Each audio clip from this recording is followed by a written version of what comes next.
तेलंगाना में रजिस्ट्रेशन का अमल रुक गया। रियासत तेलंगाना भर में रजिस्ट्रेशन का अमल रोक दिया गया है। सुबह से सर्विस काम नहीं कर रही। स्लॉट बुकिंग और चालान की अदायगियां भी बंद हो गई।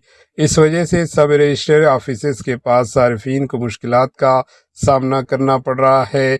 ज़मीन की मुंतकिली रजिस्ट्रेशन का अमल रुक जाने से लोग परेशान हाल है।